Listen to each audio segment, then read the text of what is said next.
From the studios of TV Grace International, here are the ineffable words of God. The gospel of grace on the lips of the man Christ Jesus. Abba, Father.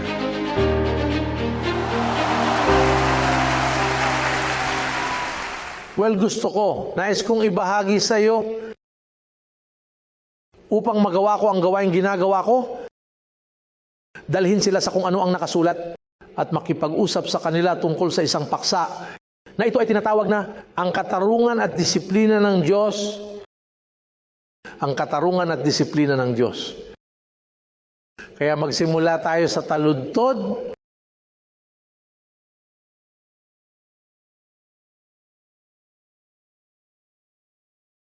Ang talata mula sa Roma, Kabanata 3. Tatlong Romano, taludtod 21. Taludtod 21, sinasabi ng talata. Ngunit ngayon, bukod sa ano?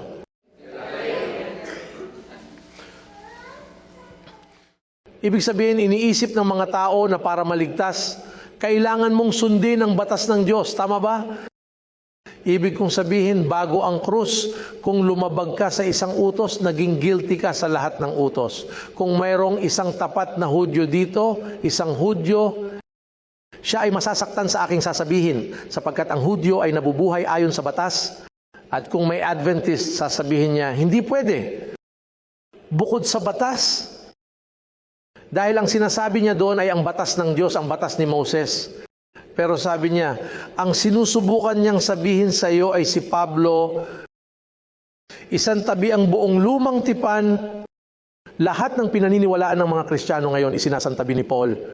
Alam mo na kung pupunta ka sa isang simbahan, sasabihin sa iyo ng simbahan, kailangan mong mamuhay ayon sa batas ng Diyos. Bueno, sinabi ni Paul na hindi ganoon.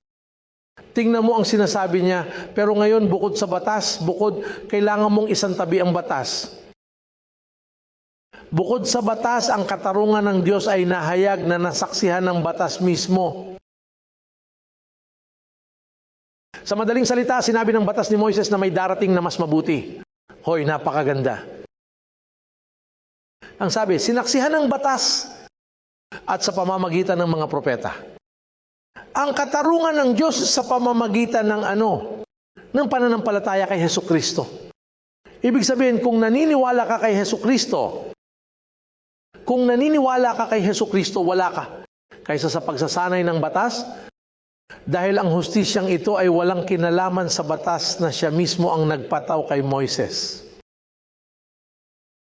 Tingnan kung ano ang sinasabi nito mamaya sa Kabanata 4, versikulo 20, paumanhin versikulo 6. Romano 4:6. Gaya ng binanggit din ni David tungkol sa pagpapala ng tao kung kanino iniuugnay ng Diyos sa katarungan ng walang Oy, ngunit gaano kadali ito? May magsasabi, so itong simbahan sa Puerto Rico, sabi nila, ito ay isang bagay na madali. Kaya ang simbahang ito ay walang mga gawa. Well, kung gusto mong maging tama sa Diyos. Ngayon, kung nais mong magdagdag ng mga gawa dito, isang gawaing ginagawa mo na iniisip na ikalulugod mo ang Diyos, tinatanggihan ka ng Diyos. Dito, hindi ka maaring magdala ng mga gawa, hindi mabuti o masama. Kung gumawa ka ng mabuti, mabuti para sa iyo. Sige. Kung gumawa ka ng masama, masama para sa iyo. Ngunit dito, hindi tayo nabubuhay sa mga gawa. Kaya naman nabubuhay tayo sa pahinga. Alam mo ba kung ano ang maglingkod sa Diyos na may takot? O Ama, magiging tama ba ako sa Diyos? Babantayan ba ako ng Diyos? Hindi ako nagrosaryo kaninang umaga. Hindi ako nagbasa ng Biblia. Hindi ako lumuhod. Hindi ako nanalangin. Hindi ako nakagawa ng sign of the cross sa oras. Hindi ako nagmisa nung linggo. Nakagawa ako ng masama. Samantala, sinabi ng Diyos na ang Diyos ay nagbibigay ng katarungan sa iyo, wala naglalaro.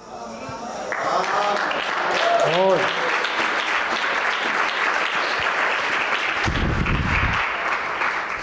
Yung mga baso na ito ay hindi para sa araw, sila ay reseta. Ginagamit ko ang mga ito dahil masyado mo akong pinapaiyak, kaya sa salamin na ito na itatago ko ang aking mga luha. Oo, pumunta ako sa mga lugar kung saan nakakarinig ako ng napakaraming patotoo na nagpapaiyak sa akin. Ang hirap namang hindi umiyak, di ba? Ang ministeryong ito ay labis na nagpapayaman sa mga tao. Hindi ko ang ministeryo. What happens is that they say it's me because it's through me. Pero alam kong wala akong kinalaman dito. Nakikinabang din ako ni Hesukristo ang tao. Ako, nakikinabang ako sa nabubuhay sa akin dahil kailangan ko ring magpasakop sa Kanya, nakikinig sa Kanya, naririnig ko ang sarili ko para makapag-submit ako, imagine. Ngunit ito ay ginagawa ng isa na nagpapasakop ang nagpapasa. Tila ngayon ay kinikilala ko sa pagsasabing, siya na nagpapasakop sa akin sa mga sinasabi ko, napapasaya ko siya.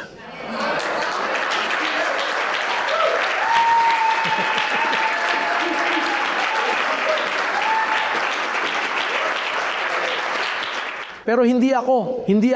Yan ang sabi ni Paul, di ba? Hindi ako ang grasya ng Diyos sa akin. Parang nagyayabang ako, pero hindi yun. Wala naman akong pinagyayabang. Kung ako ay hindi magaling, ako ay isang piraso ng karne tulad mo. Nasa isang bangka kami. Ang tanging bagay ay na ang aking pagkakataon upang gampanan ng papel. Nais kong ito na ang iyong pagkakataon upang makita kung nagustuhan mo ito. Kaya babalaan ko kayo, no? Lalo na yung mga first time na nandito, hindi kayo basta-basta pumunta sa kahit anong simbahan. Maaring malantad ka sa pinakamalaking pagbabagong naranasan mo sa buong buhay mo.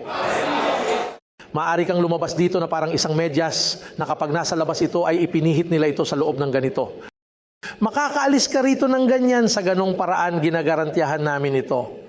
Ang iyong buhay ay maaaring pumasok sa pinakamagandang yugto na iyong naranasan.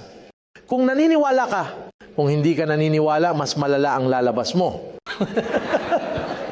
Ngunit kung naniniwala ka, umalis ka na dito, okay?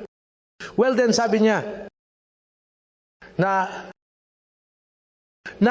ang pananampalataya ay nahayag na ang katarungan. Nakikita mo ba ang salitang hustisya doon? Ang tao kung kanino itinatangi ng Diyos ang katarungan ng walang ano. Iyon ay isang plano na inihanda ng Diyos dahil ibinigay sa atin ng Diyos ang katawan na ito. Ang salarin ay ang Diyos mismo. Sino ang nag-utos sa Kanya na bigyan tayo ng katawan na tulad ng mayroon tayo?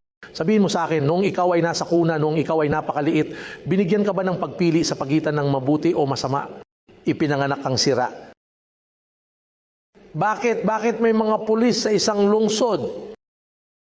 Bakit may rules? Para sa kasamaan na isinama mo na. David, alam mo ba kung ano ang sinabi ni David? Ang nagsasalita tungkol diyan, ang nagpropesya niyan?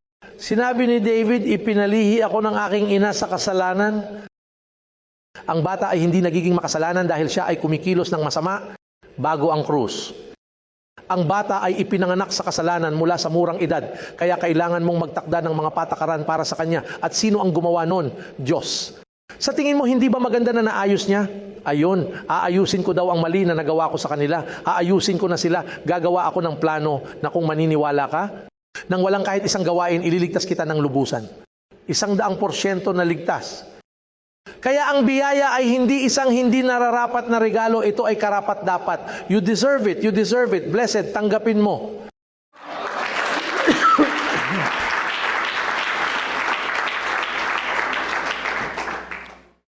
Okay, so hustisya ang topic ngayon at ang disiplina ng Diyos. Mayroong dalawang bagay. Tingnan natin sa Roma, unang kabanata, 17 talata. Kasi sa simbahang Katoliko,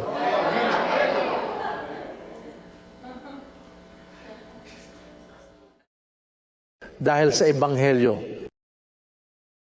sa mga Protestante, ang katarungan ng Diyos ay nahayag sa pamamagitan ng pananampalataya at sa pananampalataya gaya ng nasusulat. Datapuwat ang mga matuwid. Sa pamamagitan ng pananampalatayang yun, siya ay mabubuhay sa Ebanghelyo. Ngayon, kung pupunta ka sa simbahan sa sulok, sasabihin nila sa iyo, narito, kung hindi mo babayaran ng isang presyo, kukunin ka ng dyablo. Kung hindi mo babayaran ng isang presyo, mapupunta ka sa impyerno. Ngayon sa Ebanghelyo, sinabi niya na ito ay sa pamamagitan ng pananampalataya, sa pamamagitan ng pananampalataya. At bakit ito ay sa pamamagitan ng pananampalataya? Dahil itinakda na ng Diyos iyong bago ka ipanganak.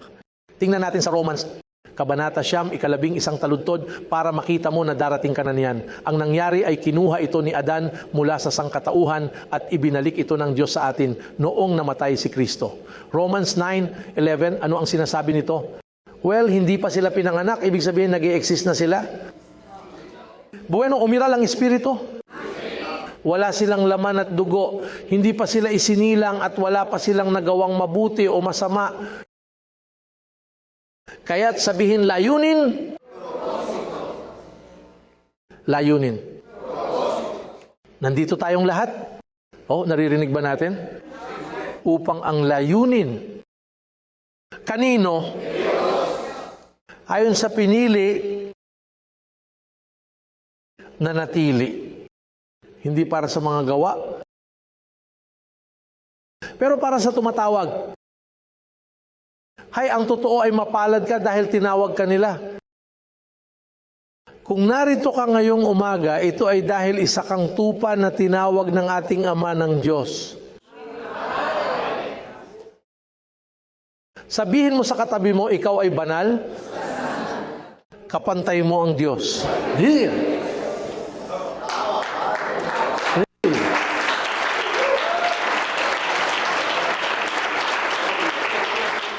Tingnan mo, kung may masuwayin sa mga hindi nakakaalam ng pananampalataya, sasabihin niya, hindi ka banal dahil nakita kitang ginagawa ito kahapon. Sa dinami-dami ng masuwayin, sabi nila, hindi ka banal. Kung si Kristo, kung darating ang Diyos ngayon, tatanggihan ka niya. Oh, so para sa trabaho? Ito ba ay para sa trabaho? Kaya kung ito ay hindi sa pamamagitan ng mga gawa at ito ay sa pamamagitan ng pananampalataya, paano ang simbahan? Banal at perpekto? Oo. O ito ba ay tulad ng sinasabi nila doon? O ito ba ay tulad ng sinasabi natin dito?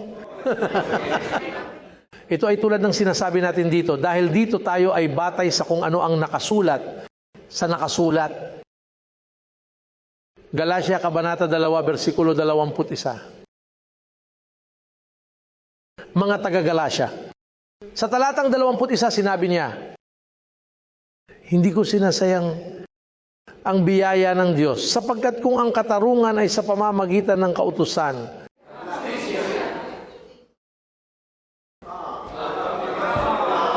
ibig sabihin kung ito ay tulad ng iniisip mo sa iyong simbahan, kung ito ay tulad ng sinasabi nila, kung gayon sasabihin ni Kristo, hindi ko alam kung bakit ako namatay, mas mabuti na ako ay tumakas. Tingnan mo kung ito ay tulad ng lahat ng mga pari, mga pastor ng Protestante, mga Baptist, mga Methodist, kung ito ay tulad ng sinasabi nila, namatay si Kristo sa walang kabuluhan. Kung gaya ng sabi ng lola mo, namatay si Kristo ng walang kabuluhan. Kung ito ay tulad ng naisip mo, 10 minuto ang nakalipas, si Kristo ay namatay na walang kabuluhan. Kung kaya mong lutasin ito ng sarili mong hustisya, hindi ko alam kung bakit siya namatay. Well, naisip ko yon hanggang sa sinabi nila sa akin kung ano ako ngayon, hanggang sa lumapit siya sa akin. Malalaman ko ang landas ng pagiging perpekto pagdating mo sa akin. Hey! Hoy, pinagpala. Alam mo ba kung ano ang iniisip tulad ng iniisip natin? Makakakuha ka ng liwanag. Pumayat ka, isipin mo. May mga tao na napakaraming alalahanin na sobrang bigat. Kapag tinitimbang nila ang kanilang sarili, kapag pumunta sila sa timbangan, sasabihin nila, hoy, tumaba ako. At napakaraming pasanin sa kanila. Ngunit pagkatapos ay pumunta sila sa simbahan at nawalan ng 20 libra sa isang pagbisita sa simbahan, sa isang pagbisita lamang. Tingnan mo, pumapayat ako ngayon. Hay, ang sarap malaman na ang ating Diyos ay masaya sa iyo, na wala siyang anumang problema sa iyo. Maayos ang lahat. Huwag kang mag-alala, maging masaya ka.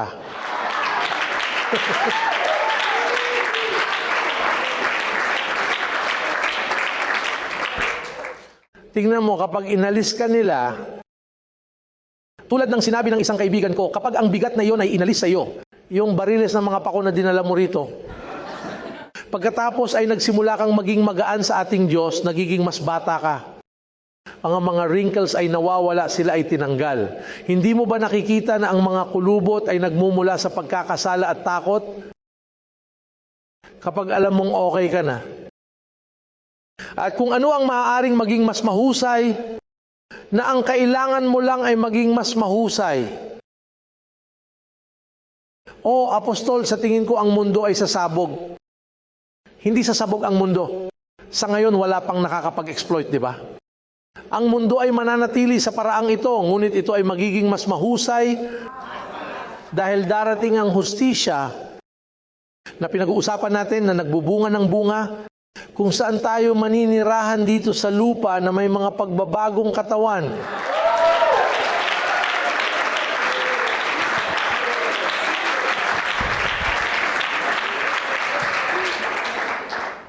Iyan ang pangako ng batas ng mga propeta ng mga banal na kasulatan. Kung hindi iyon mangyayari, uminom tayo. At kain na tayo, na bukas ay mamamatay na tayo. Walang natira. Kung tutuusin kung ganon, sulit ang pumatay ng maraming tao para hindi sila mahirapan. Ang pag-asa natin, ang pinag-uusapan natin dito ay napakalaki. Tingnan kung ano ang sinasabi nito sa Filipos, Kabanata 3, versikulo 9. At pagkatapos ay pumunta sa disiplina. Pinag-uusapan natin ang tungkol sa katarungan ng Diyos na sa pamamagitan ng pananampalataya na pinaniniwalaan mo at ito ay malinis, kasing puti ng niebe. Ito ay nanatiling puti na parang niebe, perpekto at walang batik. Hay, napakaraming pag-aayuno ang ginawa mo noon, napakaraming pang-aabuso ang tiniis mo sa pulpito nung nagsimba ka nung linggo. At umalis ka sa simbahang iyon na nanginginig. Nagsinungaling sila sa iyo at niloko ka. Tingnan mo, mga kriminal na tupa ang mga iyon. Ang lahat ng mga pastor na iyon ay mga mind killer.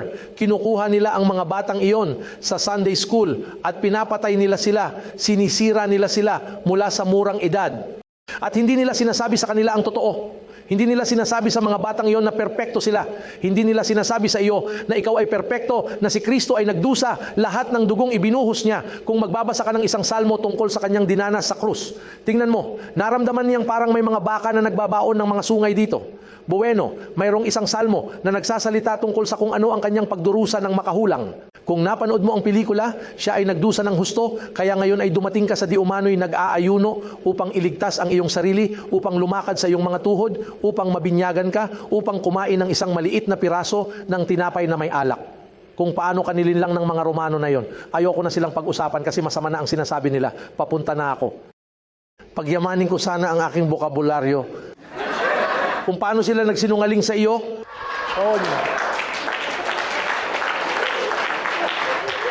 naku Ama, itigil na natin ang pag-uusap tungkol diyan dahil lately nararamdaman ko isang bagay.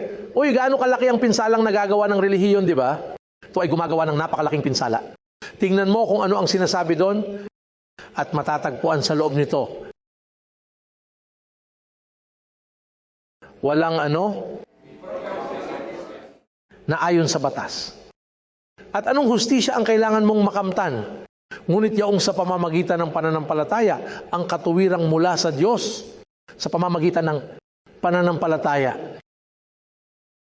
Iyan ang kailangan mo, ang hustisya. Kung gagamitin mo ang iyong sariling hustisya, magkakamali ka, ay hindi sapat. Ngunit kung gagamitin mo ang katuwiran ng Diyos, perpekto ka sa nag-iisang handog. Ngayon, ang pangalawang bagay ay ang mga nakikinabang ng malayang hustisyang iyon. Sinabi ni Propeta Isaias tungkol dito, tama ba? Halika rito. Inumin, kumain. Basahin natin ito. Si Isaiah ba ay 55 o 56? Nandyan na. Isaiah, hanapin mo siya.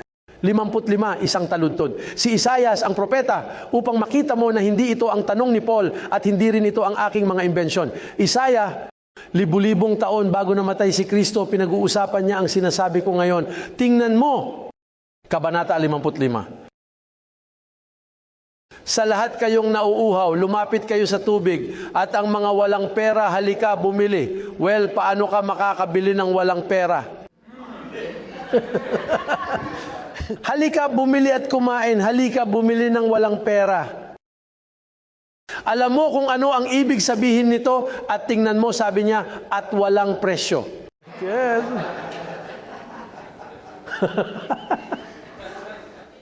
Tingnan mo, sinasabi na ni Isaiah ang tungkol sa hustisyang ito na binibili mo ng libre.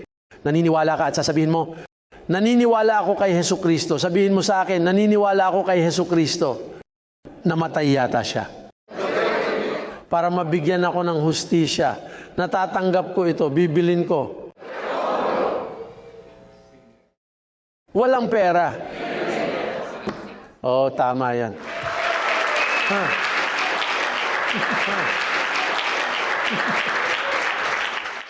Mga Hebreo, Kabanata 12. Tumagal ako ng ilang taon upang malaman sino ang nasa loob ko.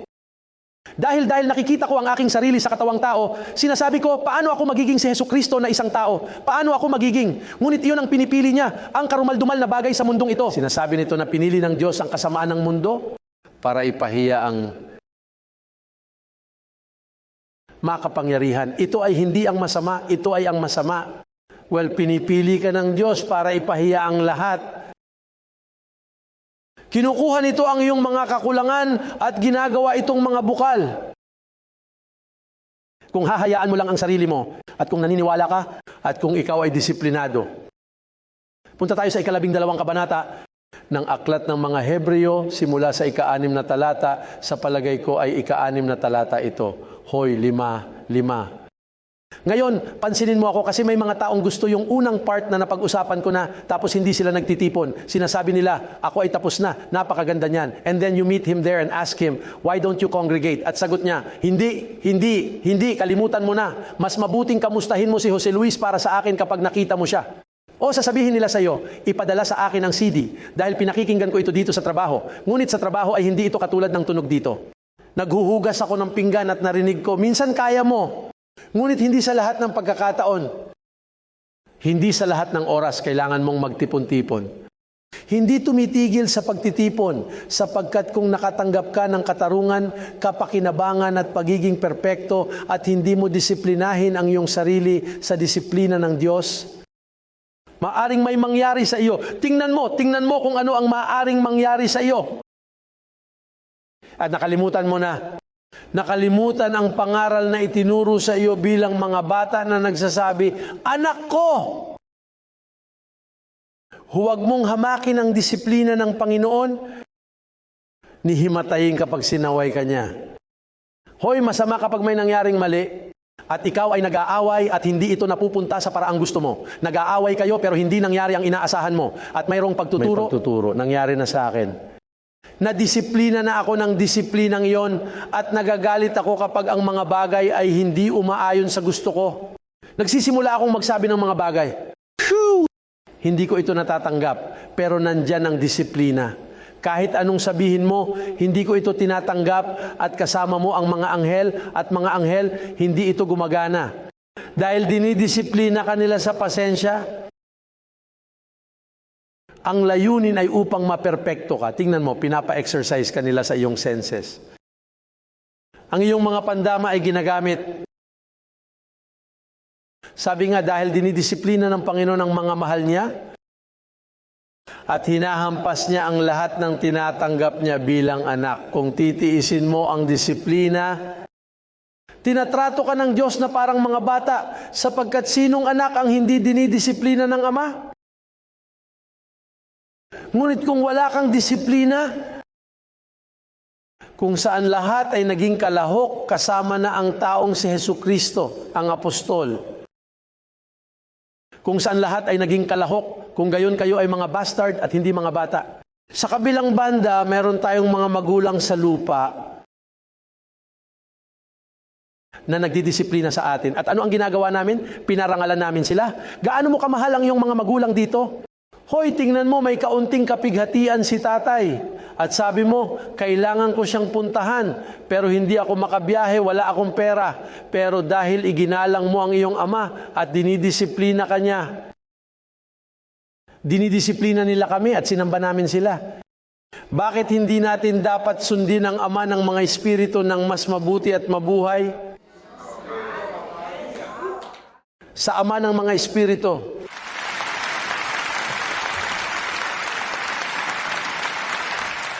At ang mga iyon, ang mga makalupa, ay tiyak na nagdidisiplina sa atin sa loob ng ilang araw. Ilang araw? At parang 70 taong gulang ka na. O nasa hanay ng edad na 1 taon hanggang 18 taon. Bagamat may mga magulang na patuloy na nagdidisiplina pagkatapos ng edad na 18, 23 po. Tulad ng tila sa kanila, ngunit ito para sa kung ano ang kapakipakinabang sa atin, para makasali tayo. Tungkol saan? Totoong walang disiplina sa kasalukuyan na tila dahilan ng kagalakan, ngunit ng kalungkutan. Ngunit pagkatapos, anong uri ng prutas ang namumunga nito? Bunga ng ano? Tungkol saan? Sa mga nasanay dito. Hoy, mapayapang prutas, hindi ba nangyayari sa iyo na minsan nasa sitwasyon ka kung saan nag-aalala ba ang iyong buong pamilya habang ikaw ay kalmado? At saka natatakot ka na baka sabihin nila, uy, wala na siyang feelings since pupunta siya sa church na yon, parang wala siyang nararamdamang pagmamahal.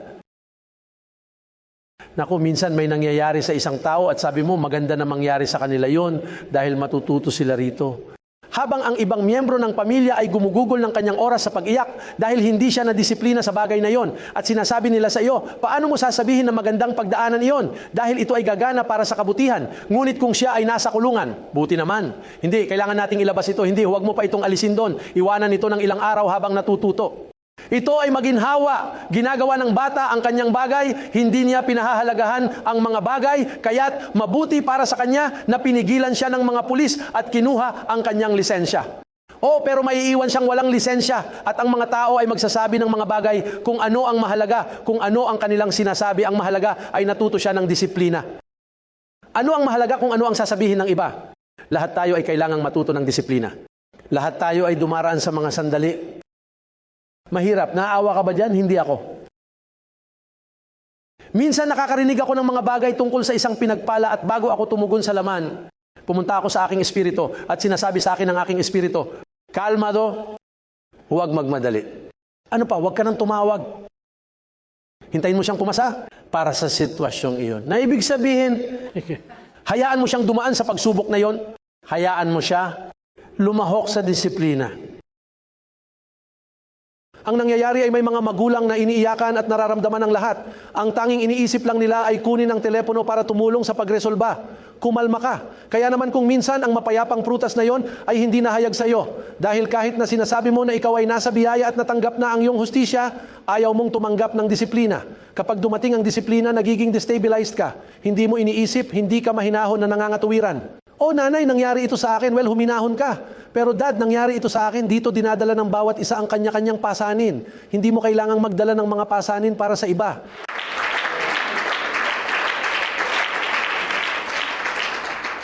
Oo, may mga magulang na gustong magmahal ng higit pa sa Diyos at mga ina na gustong magmahal ng higit pa sa Diyos.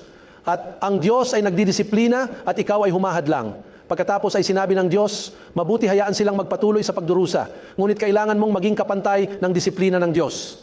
Kailangan mong maging isang taong nagmamayari ng sarili. Kailangan mong kontrolin ang iyong emosyon. Upang ang Diyos ay gumawa sa lahat ng bahagi ng iyong buhay, upang ikaw at ang iyong pamilya ay magbunga ng mapayapang bunga. At kasama niyan, hindi mo na kailangang mag-alala tungkol sa anumang bagay, hindi tungkol sa droga o sa mga bisyong iyon, tungkol sa alinman sa mga iyon. Hayaang matuto ang bata, tanggapin niya ang disiplina at maging ang mga palo ng Diyos. Dahil kapag siya ay umabot sa 22, 23 o 24 na taong gulang, ang bata ay malakas na, matatag, disiplinado, nag-aasawa at hindi nagbibigay ng maraming problema sa kanyang magiging asawa. Well, dapat tayong maging disiplinado. Dapat tayong maging disiplinado. Totoo na minsan parang hindi maganda ang takbo, At hindi mo pinahihintulutan na sabihin, Aba, Ama, ngunit sinasabi mo, ako ay nababagabag. Na nagdudulot ng kalungkutan, ngunit kung gayon, ano ang bunga nito? Sabihin, mapayapang prutas. Hoy, ano ang ibig sabihin ng malumanay? Ibig sabihin ay kapayapaan. Iyon ay isang kanlungan, isang canopy ng katahimikan. And it makes people say, hey, hindi ko alam kung paano kalmado ang lalaking ito o ang babaeng ito sa lahat ng nangyari sa kanila. Pero anong nangyari sa kanya? Sa halip, ano ang hindi nangyari sa kanya? Pero sobrang kalmado. Ang bagay ay nakatanggap ng hustisya at disiplina at kumpleto ang babae o lalaki, walang makakaapekto sa kanila.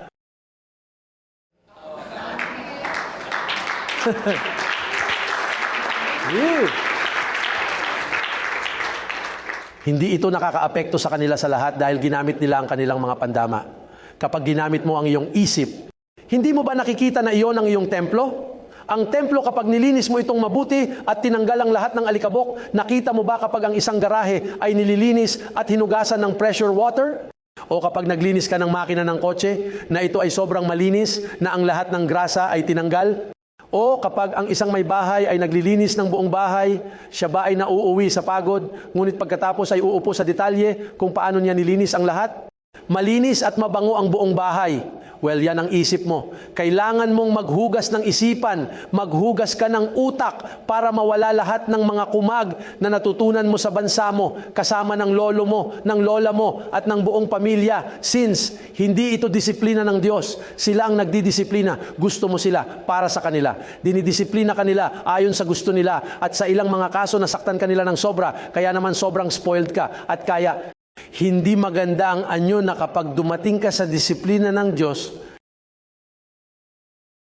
bueno, sinisimulan ng Diyos na turuan ang iyong espiritu para saan? Para saktan ka? Hindi. Sabi nga ng isang kaibigan kong Amerikano, minsan dinadala tayo ng Diyos sa magulong tubig, hindi para lunurin ka, kundi para hugasan ka.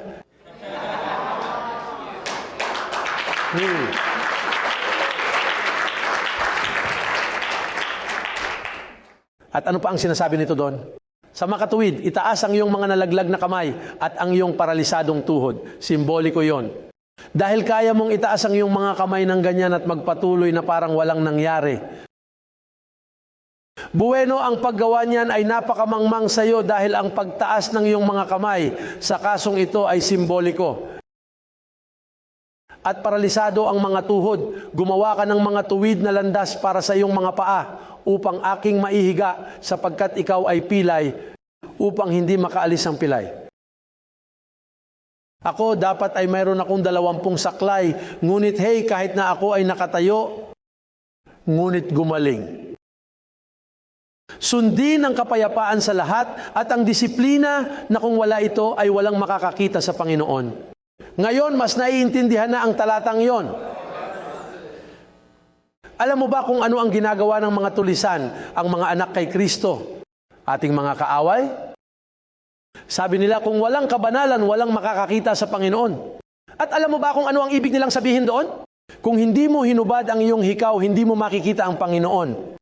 Kung magsuot ka ng pantalon, hindi mo makikita ang Panginoon. Kung ang mga babae ay nagiging masyadong maganda, hindi nila makikita ang Panginoon.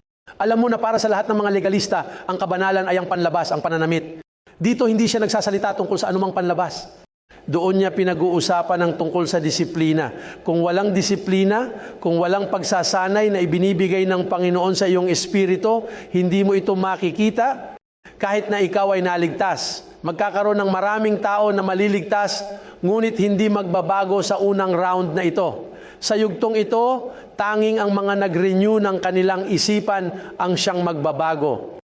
Paano babaguhin ng Diyos ang isang tao? Ibig sabihin, babaguhin siya upang sabihin niya sa kalaunan, Hallelujah, pero saan ka para magsalita ng ganyan? Apostol, pagpalain ka ng Diyos, pumunta figure. Kailangan mong i-renew ang iyong isip.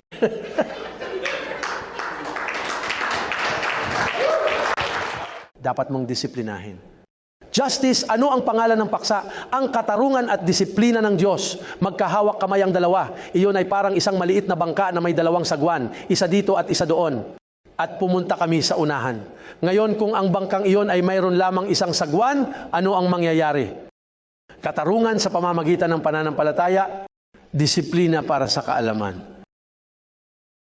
At naglakad na yung dalawa, inaakay kanila sa isang mapayapang bunga, isang mapayapang prutas. Tingnan mo, maaari kang magkaroon ng pera, ngunit kung wala ka nito, hindi ka masaya kahit na nasa iyo ang lahat ng pera. Pumunta ako upang bisitahin ang isang pinsan ko sa isang bilangguan doon sa New York. At ang batang iyon ay may napakaraming pera. Umiyak siya at sinabi sa akin, tingnan mo, mayroon akong sapat na pera para makabili ng 40 telebisyon. Bibili ako ng 10 Mercedes-Benzes kung gusto ko. Ngunit tingnan mo kung nasaan ako. Umiiyak niyang sabi sa akin. At ano ang gagawin mo sa 10 Mercedes-Benzes o sa 20 bahay na may milyon-milyon?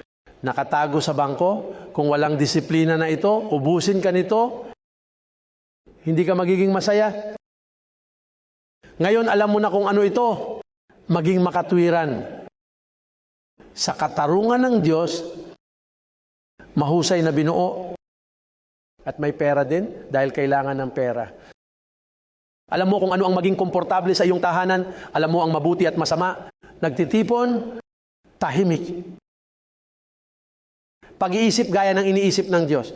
Tapos masaya ka. Ang kaligayahan ay dumating sa iyo. At naghihintay ka sa pagbabago. Dahil darating ang gantimpala. Sa ating mga nag-iisip ng ganito balang araw, ang ating mismong laman ay hindi na makakayanan ang napakaraming impormasyon at ang ating mga katawan ay magbabago.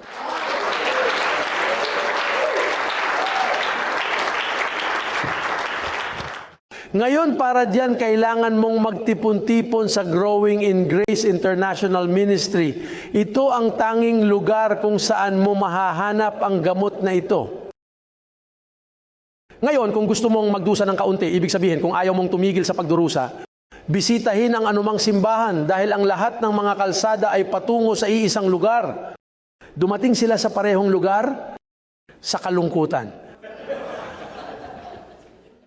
Ngayon, kung gusto mong tumigil sa pagdurusa, pumasok sa biyaya, sa 14 na sulat ni Apostol Pablo, sa interpretasyon ni Jesucristo na tao.